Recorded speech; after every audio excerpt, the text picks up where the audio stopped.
أعلن الرجاء الرياضي قبل لحظات عن رحيل رئيسه عزيز البدراوي نهاية الشهر الجاري بعد اجتماعه يوم الخميس مع بعض الشخصيات الرجوية. وذكر الرجاء الرياضي في بلاغ رسمي نشره على مواقع التواصل الاجتماعي: عقد المكتب المديري اجتماعا طارئا يوم الخميس بطلب من الرئيس لتدارس الوضعية الراهنة.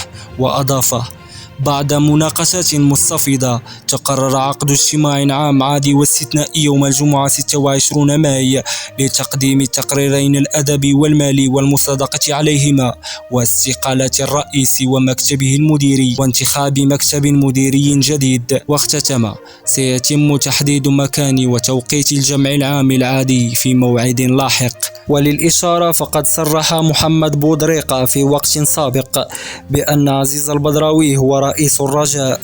إذ قرر الاستمرار أتمنى له التوفيق، ولكن إذ قرر المغادرة فسأكون رهن إشارة الفريق لخوض التجربة الثانية كرئيس للنادي، وذلك بطلب من مجموعة من الجمعيات والفعاليات الرجوية.